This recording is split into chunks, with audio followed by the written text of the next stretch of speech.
Greetings, everyone. Thank you, Gonzalo, for those fascinating two panels that you moderated. It has given us very significant insights into what we can do in different spheres of action. Thank you, Gonzalo, moving forward in the next decade. Two panels. Now, we are on to this panel for an inclusive multilateralism and radical collaboration to implement the Paris Agreement, because nothing less will do.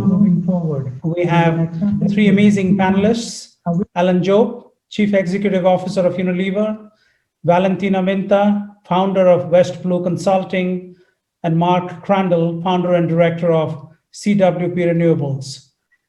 The 2020s have been dubbed the decade of action for accelerating sustainable solutions to all the world's biggest challenges, ranging from poverty and gender to climate change, inequality, and of course, closing the finance gap. This will require not only bold targets, but unprecedented collaboration by non-state actors and governments to drive implementation. And who better than the three panelists we have today to give us some very meaningful insights. Unilever is part of the Business Ambition for 1.5 campaign, has science-based targets for a 1.5-degree trajectory, and has signed the United Business and Governments to Recover Better statement. They're also part of Caring for Climate, Carbon Pricing Leadership Criteria, Responsible Climate Policy Engagement, and I could go on and on. Ms. Minta is on the executive board of the International Chamber of Commerce, and she will provide the SME perspective. As we know, there are 350 million SMEs around the world. And while the conversation has centered around the global majors like Unilever and others, but it is also important to engage the SMEs, because in many countries around the world, they could be 98% of the carbon footprint. And Mark Crandall of CWP Renewables.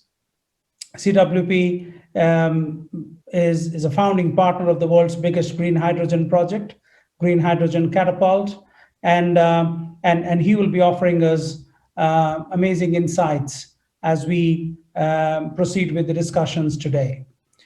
Let me start by asking all of you, it's great to have you with us, and we're talking about an inclusive multilateralism. How can we bring everybody together, creating the coalition of the virtuous to improve world governance? We need to draw on civil society, cities, businesses, local authorities, and more on young people. So let me ask each one of you the same question. Why is it crucial to bring everyone into this global conversation on the climate crisis? Let me start by inviting Valentina. Thank you, Satya, and good day to our audience. If there's one thing that the COVID-19 pandemic has taught us, it is that we're only as strong as our weakest link. And similar to climate change, the effects are non-discriminatory. Inclusion and collaboration are therefore no longer nice to have, but critical action items that must take effect in our 2020s decade of action, as we've named it. Now, I'm sure many of us are also aware that without concerted action from all stakeholders, in 10 years, climate change's devastating effects and our relationship with the natural world would have fundamentally changed life as we know it. You mentioned young people. Children and young people face the worst effects of the damage we will cause on their future. The impacts of climate change are already being felt. The intensity and frequency of severe weather events are leading to drought, failing crops, water shortages, and forced migration, not to mention the destruction of infrastructure and the economic ramifications that this brings. Also, more than half of the world's total GDP is already moderately or highly exposed to risks from nature's losses.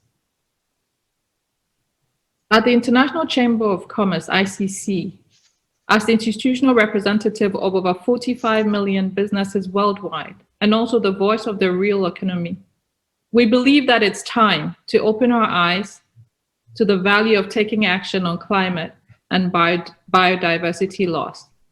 Now, we're often presented with a view that business simply can and should do more. But the reality is that a business's ability to scale environmental efforts isn't just limited by the will of its leadership, but the collective efforts of all actors in the ecosystem. That's why as we approach the 5-year anniversary of the Paris Agreement at ICC, we see a need for genuine systems change involving all actors, small and large, to provide a basis for a resilient rebuild from COVID-19 and achievement of the goals of the Paris Agreement and also the SDGs more broadly. From private sector perspective, the supply chain leaders need to ensure that their shifts to sustainable procurement are not predicated on threats, and that these actions are coupled with support, guidance, and tools that are accessible throughout their value chains. Now, looking at governments. Governments need to develop provisions to create accelerated pathways for systems transformation while creating regulatory environments which reward and enable long-term investments in resilience and sustainability. So certainly the role of radical collaboration and cooperation of everyone, government and private sector, citizens, young and old, in this effort cannot be overstated.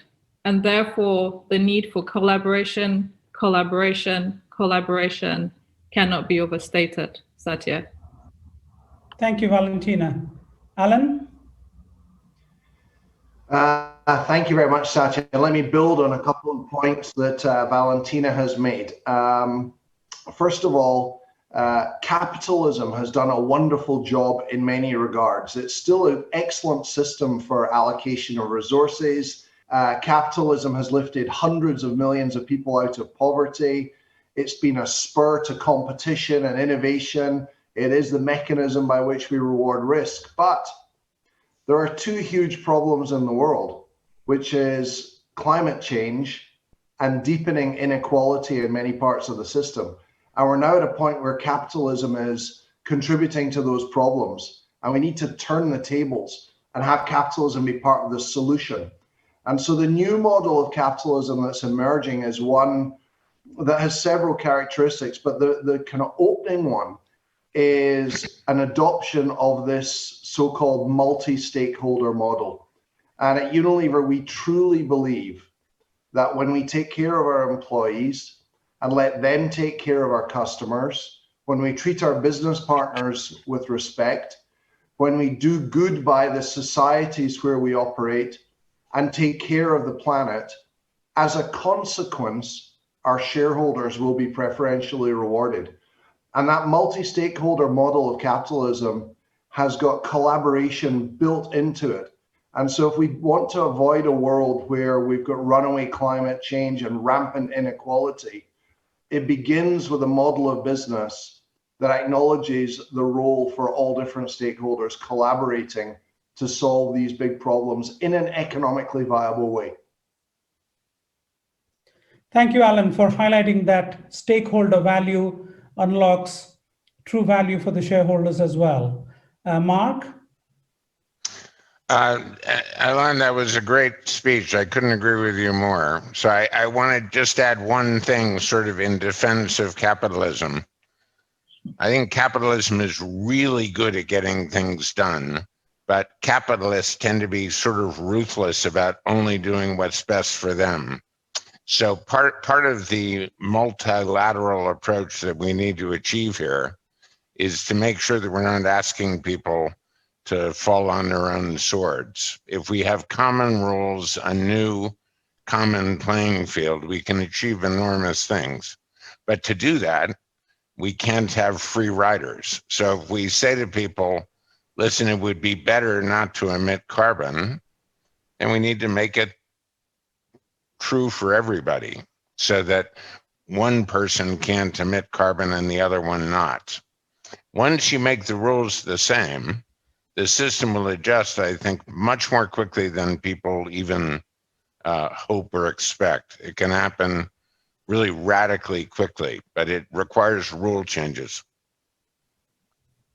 Thank you, Mark. We really need to move from a model of private profits and public losses to a model where everybody stands to gain from a collaborative partnership. Now I have a question for Alan. Unilever is one of the largest multinational companies working with thousands of suppliers in the supply chain and its value chain. Tell us a little about how you are collaborating with companies in your value chain to advance sustainability, and then not just the ones in your specific value chain, but others as well, your partners, your competitors, how to enthuse them into action. Thank you, Alan. Sure. Well, look, let me give a very simple example from our value chain, which is we believe that sustainable agricultural practices are no longer enough. We've introduced a regenerative agriculture code where we will now work with tens of thousands of smallholders who supply our key commodities and help them switch to regenerative practices in our own self-interest. We believe it will be a more efficient model of agriculture. So that's a straightforward example of value chain partnership. Let me come on to another example, which is technology partners. I'll give you two examples. We are absolutely focused on making sure that there's no deforestation associated with our supply chain. And that's where technology comes in. We're partnering with advanced geomapping, an AI and machine learning company, and can you believe it, simple cell phone tracking technology to be able to map the truck drivers who are bringing commodities to the mills that we use and make sure that there is no deforestation happening there. And then I'll finish with an example that builds on what Mark was saying, which is we strongly believe on a price on carbon, but that price on carbon is most effective when it's matched with high quality carbon labeling. We see a day not too far away when every Unilever product, in the same way as we put calorie labels on foods, we'll put carbon loads on all of our products. And when you match that ability to give people the ability to make choice and have a price on carbon, then I think we've got a chance for the system to change as quickly as Mark was indicating it could. But it's incredibly difficult to do that. So we can't do it on our own. We need to work with, we're working with Microsoft, but also industry groups, our competitors, our peers, so that we can standardize, capture, and report the carbon loads in our products. And then when we get the market really working through consumer choice and a price on carbon, then I think we give the planet a chance. Thank you, Alan. That's what true leaders do. And thank you for your leadership. Valentina, you're the founder of the SME West Blue Consulting. We've heard about the value chain of major corporates, but what is the contribution of smaller companies and how can we help them tackle the climate crisis much more effectively? Tell us a little bit more from your perspective. Okay. Thanks, Satya. We heard from Job about Unilever, but we almost know that SMEs are an integral part of supply chains and serve as major engines of innovation, value creation, employing different labor force segments, as well as providing skill development opportunities. Also, you mentioned earlier, SMEs make up about 90% of business worldwide and represent up to 60% of the employed population. The contribution of SMEs should therefore be at the core of solutions tackling the climate crisis. These solutions include policies to reduce the impact on the environment, example, recycling, adopting energy efficient systems, and paperless processes, to name a few. SMEs also play a critical role in creating awareness and disseminating information to their communities and also the communities they serve. So there's a lot of ongoing effort as we speak in this direction from SMEs. And there are now more than double the number of real economy actors that are committed to net zero targets than at this time last year. I applaud the efforts of the UN Race to Zero team in creating this momentum. We must keep going. Also, last year, ahead of the UN Secretary General's Climate Action Summit, a grassroots movement of more than 2,100 Chamber of Commerce representatives, making up more than 10 million local business leaders, united to form the ICC Chambers of Climate Coalition, and committed also to supporting the goal of achieving net zero emissions by 2050 at the latest. Now, with already strained financial resources, a dearth of technical know-how, and lack of access to interventions, the contribution of SMEs must be supported by supply chain leaders, institutions, and government to assure the holistic and rapid gains desired. So we look forward to seeing more of the collaboration points as illustrated by Mark earlier. This past September, ICC, working with the Exponential Roadmap, We Mean Business, and the United Nations Framework Convention on Climate Change, launched the Sme Climate Hub. Now, our aim with the hub is to provide a global one-stop shop of tools and support for SMEs to allow hard-pressed SMEs to be more competitive today while enhancing their resilience for years to come. And we really encourage everyone to find out more about the SME Climate Hub via our dedicated website, which is smeclimatehub.org, and to join this collective effort to build a holistic system capable of enabling SMEs to also build back better. Now, I'm personally equally delighted to announce that my company, West Blue Consulting, committed to climate-conscious practices such as the paperless solutions for governments, has today made the formal SME climate commitment and is joining and putting all its efforts, support behind this initiative, joining governments, businesses, cities, regions, and universities around the world that share the same mission. I am very confident that the tools and resources that this platform will provide will help companies make good on their climate commitment. So I implore all companies to log on to the SME Climate Hub and to join us in this initiative so that we can collaborate to co-create solutions to solve the climate crisis. Thanks, Satya. Thank you, Valentina. Now on to Mark. Mark, as you know, in the last few weeks, we've seen some tremendous progress in terms of commitments from countries to get to net zero.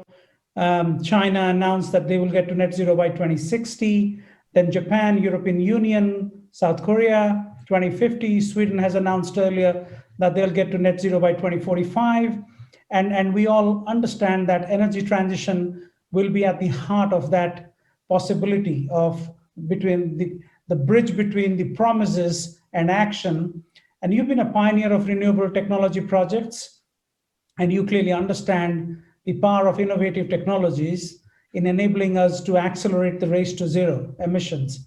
And how significant will be the role of technology, especially green hydrogen, in our efforts to achieve net zero by 2050? Well, we can't ask everybody to just suddenly fork over their entire income to make the world a slightly better place. We need a competitive solution to keeping our cars on the road, to keeping our homes heated and all the rest of this. We've lived culturally for the last 100 years or so since we invented or discovered petroleum off the narcotic of really cheap energy, which is, has done wonders for the world's wealth. We were also accidentally shooting ourselves in the foot without necessarily realizing it while we were doing it, all right? Now, suddenly we've all woken up, like, the kid who waited till the night before his exam to study, and we've got to move very quickly. Now, we still need cars. We still need warm houses. We still need air conditioning. We still need food, which is an enormous consumer of energy. So we need to find an energy replacement solution that works, all right? Now, electricity produced by renewable resources is the obvious one, and that will take care of a very large part of the problem. We're all going to discover 20 years from now that many more things are driven by electricity than are driven today. But it can't be all of the solution because electricity can't do everything. For example, we can't use electricity to make nitrogen fertilizers, right, which we need, or else we can't eat. We cannot use electricity to make steel. We need something to reduce iron oxide to make steel. This is where we need some newfangled solutions. And the obvious newfangled solution is hydrogen. So 7 companies today have been assembled, let's say, by the climate change leadership. And the 7 of us have decided to launch what we're calling the hydrogen catapult, which I love the metaphor. We've got to put on our helmet and our dark glasses and someone's going to shoot us into the sky. The objective is to implement within the next 5 years 25 gigawatts of hydrogen electrolysis. So what's the deal with hydrogen? Every bit of energy we consume today, we burn something. The stuff that we burn has carbon in it. The byproduct emission is CO2, which is causing climate change. The only alternative is to use renewable solutions to create something that you can combust from water. And this is green hydrogen. So if you shoot enough electricity, which we can make with a wind farm or a solar farm or a hydroelectric plant, into water, you can get the water, H2O, to divide. And once you have the green hydrogen, you have something that you can use in all sorts of interesting ways. You can move it, you can burn it, you can make steel with it. It will fill in all the gaps where electricity by itself won't do the job. So who's doing this? There's 7 of us in this catapult together. Aqua Power, which is about to build probably the very first really large scale hydrogen plant in Saudi. My company, obviously, CWP, Envision, which is a wind company, Iberdrola, Ørsted, which is very famous for the stuff that they've done offshore, Yara, which, as far as I'm aware, is the world's largest fertilizer company, and SNAM, which is the Italian grid operator. And together, the 7 of us are each going to try and do something really big. Our little piece of the puzzle is a project in Australia, which, when we get it finally built some years from now, will be the largest single energy project in the world, we think. And it's going to make green hydrogen, and it's going to make green fertilizer. So together, I think the UN has helped us set the bar very high, and these 7 private companies together are all up on the roof of the building, and we're going to jump.